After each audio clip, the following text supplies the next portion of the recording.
Yes. Yes, you have fallen, but that's the price you pay for greatness. Why do you keep thinking about what happened? The past is simply that, the past. But when we dwell on it, it becomes the present, and we can't have that. You men are probably the best I've trained. And some of you may not make it through tomorrow, but that is true with any of us, really. I know it's getting late, but I'd like to share with you all a story of mine.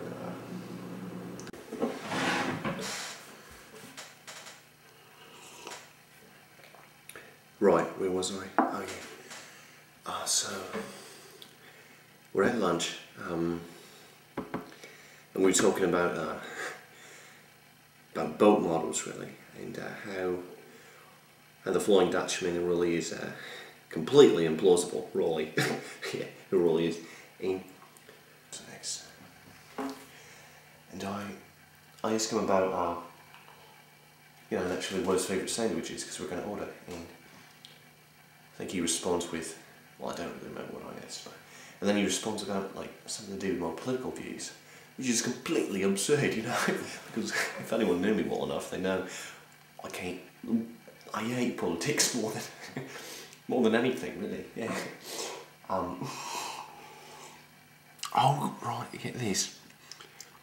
So I have this stone on my shirt, right? I don't know why it's there still, but I guess I never bothered to wash it, you know, one of those stains you don't bother to wash. Like that.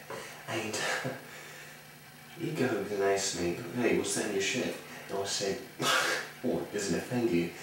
Does this, my stone on my shirt offend you? And he goes, well, I said it in a joking manner, of course, not the same as that. And he looks at me and he gives him the most horrid look I've ever seen. Yeah, no. When I was about 16 or so, my father asked me what I wanted to be when I grew up, and I told him, Dad, I want to be a door-to-door salesman. And he looked at me and turned his back. He's never spoken to me since, and even still doesn't when I try to sell on discount vacuums. Look where I am today. I have no regrets, for I'd be dwelling on the past.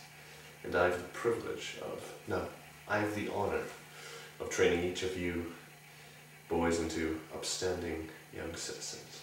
You know what the key is to succeeding at this job? Finding out what moves you. You need to dig. I mean claw at what moves you. Be it science, Billy Joel, or car magazines. I don't care. So I get out of the car and I'm standing in a pile of snow, right? Which usually wouldn't be a problem, except I'm wearing slippers, so silly. I just make my way to the Subway sub shop. Yeah, so I like to eat healthy every once in a while. Is that a crime? I don't think so. I get in there, there's these guys standing there. I mean, standing like they're too stupid to sit or something. I wait in line for like 5 minutes. Maybe more because of that daylight whatever thing. And finally I get to the lady behind the counter, and she looks at me. And I ask her what her problem is. She looks at me odd, like cat just jumped out of my freaking pants odd, you know what I mean? And she asks me what I want for a sub. I say a Subway melt, please. Probably the most polite voice you've ever heard. Then she starts asking me all these questions, you know, like, what kind of vegetables would I like? Salt and pepper, cheese, toasted.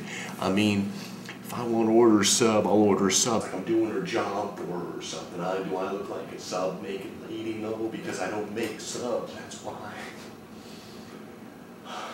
Man. And then she asked me for $5, like I got exact change or something. I have a 10. I asked her, is a 10 okay? She said, sure. I give her a 10. She gives me a 5 back. We're square. It was a pretty relaxing day, now that I think about it. I mean, you only live life once, and to tell you deep down, if I were to If I were to die tomorrow, it wouldn't matter. You know why? Because all that matters is what you make of yourself, not what others make of you. And if they close that door, and if they refuse to open it, I want you to say these words. I am a door-to-door salesman, and when one door closes, another will always open in its place. And if you say those words, and if you believe that, you become a man. And a man cannot and shall not be held back from anything. Alright. Thank you. Thank you for the time.